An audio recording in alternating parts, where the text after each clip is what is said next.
A little over 9 years. We were together the whole time I was trying to get into veterinary school, interning at the zoo, and all the way through where I was getting ready to open my own clinic close to our house. Wesley's face darkened. All the way through till our life was supposed to settle down, really start. Why'd he leave? Was it cheating? Yes and no. We were open, so not cheating like that, but he found someone he wanted to replace me with, I guess you could say. Travis scowled again, though he tried not to. He was trying not to pass judgment.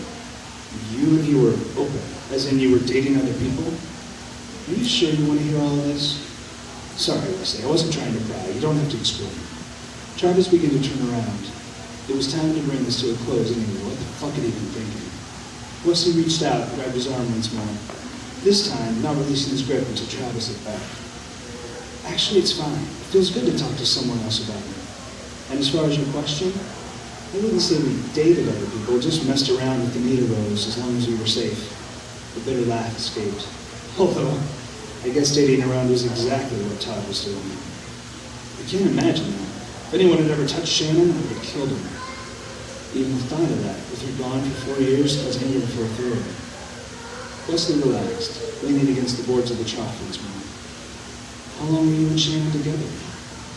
The question surprised Travis, making the anger leave in an instant. When was the last time anyone had asked about Shannon and him? There were endless questions about how he was doing and how the kids were getting along, but never anything about her. You don't have to answer that, sorry. I know a breakup and what you've gone through weren't the same thing. Travis reached out, fearing Wesley might walk away. He tried to ignore the desperation he felt in the gesture. No, it's not that. I just haven't talked about it in forever. At least not like this. Do you want to? Yeah. Travis nodded and felt his eyes burn. Luckily, he didn't cry anymore. Outside the barn door had been a fluke. We were married for 16 years, but we met way before then, just like Caleb told you. I met Shannon in high school when we were juniors. We got married when we were 22. Same year we graduated college and moved here. She wanted to be near her folks. Wesley waited when Travis stopped talking. Then Travis didn't speak again. Wesley spoke softly, barely more than a whisper. Do you need to talk about her some more? Travis nodded again, feeling stupid and not being able to keep speaking. Maybe understanding what Travis needed, Wesley only waited a few more moments before beginning to learn about Travis's wife. How long ago did she pass? 4 years. And fucking burning in his eyes. Did his voice just tremble? The cancer came back right after the twins were born. They said they got her all. They said she was good, clean. She wasn't. Shannon died right before their second birthday. More burning. And was it still when she died? Travis looked toward the barn door, suddenly realizing how much he'd actually said. No one there. He glanced back to the house. Only the kitchen and the living room lights were on, and Caleb's. The twins were sleeping. He looked back at Wesley. The kids don't know that. Not even Caleb. I don't want them to ever think it was their fault. Wesley didn't even look confused, understanding the unspoken request. I will never say anything. So the cancer, Shannon's cancer was caused by the pregnancy? Choriocarcinoma. Big word. He hadn't even been able to say it correctly at the beginning. Ugly word. Now it spun around in his brain when he slept, the dark letters forming, swirling, then reforming in his mind. Fucking word. Do you know about it? Again, Wesley's voice was so soft, so warm and kind, like Shannon's, but nothing like Shannon's. No, I don't. I'm sorry, but it's okay. I understand what it means, for the most part. She lost her hair. Why did he say that? What the fuck did that matter? Silence. Painful, but not awkward. What was she like? Travis almost flinched at the question, but didn't.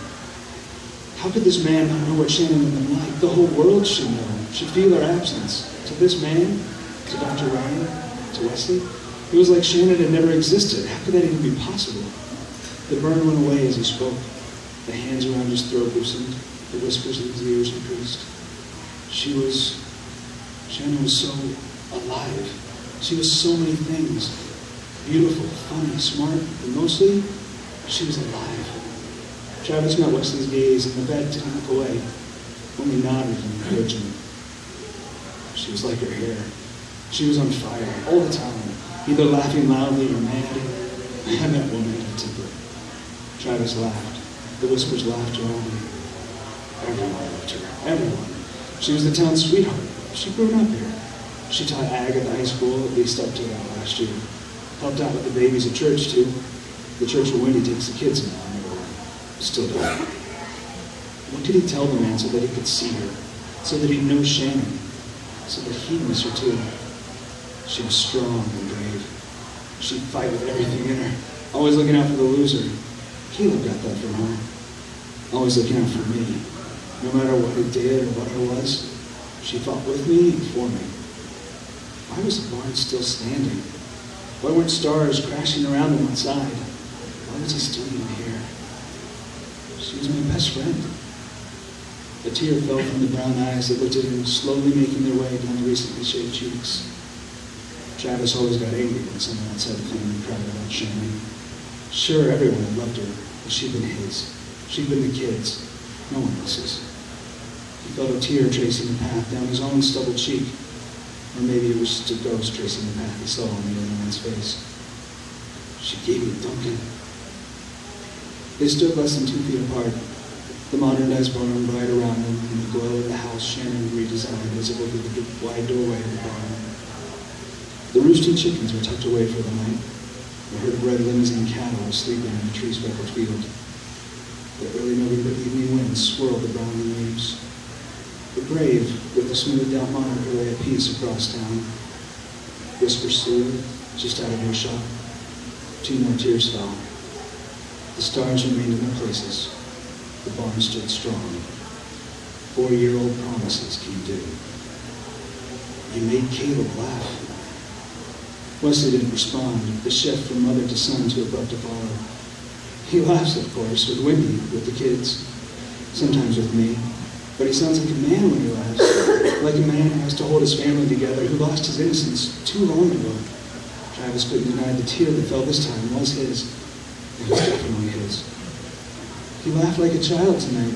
I heard my boy laugh. It sounded like hope, like he might believe there's more out there for him than just the twins in this town, more than possums in the chicken coop, more than his fucked up father. Travis grabbed both of Wesley's arms, squeezing his shoulders so tight it probably hurt. Wesley didn't flinch, nor was he startled. He just looked into Travis's eyes. Travis held him still. He didn't inspect Wesley's face, didn't let his gaze wander over the man's body, didn't ask for permission, neither Wesley's nor his own. He pulled Wesley to him, one hand traveling up Wesley's shoulder and around the back of his neck, pulling the man's face nearer. Travis felt Wesley flinch when their lips met, but only for a moment before he gave in. There wasn't electricity or fire, only pressure and warmth, and he held Wesley back, their lips pressed together. Wesley's fingers grazed over Travis's shoulders, touching, darting away, then returning. They slid up his neck, and then a hand held his cheek, fingers long and smooth and strong rested on either side of his ear, a warm palm pressed against his stomach. A groan broke the silence. It sounded of surprise and sadness. It sounded of relief. It was gone before Travis realized it had come from him. The hand still held his face while an arm passed over his shoulder and down his back, pulling Travis closer.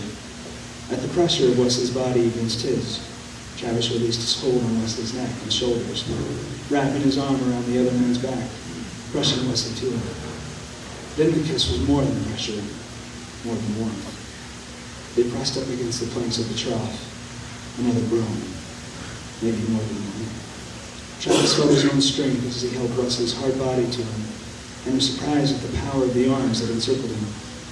For just a moment, Travis's eyes floated open, as if he had to be convinced that this was real and not another delusional dream. It was real. And though he could hear the whispers, it was not Shannon kissing him back. He'd known it wasn't, hadn't expected it to be. He let his eyes close again. He didn't pull away as he felt himself harden against the other man, against Wesley. Wesley's lips parted, and Travis let his tongue press the opening before deepening into the kiss. His fingers sank into soft hair, short at the base, but longer as his hand rose to the back of Wesley's head, desperately pulling him closer. They kissed and almost slept. They kissed. The barn continued to stand. They kissed. Maybe a few stars fell.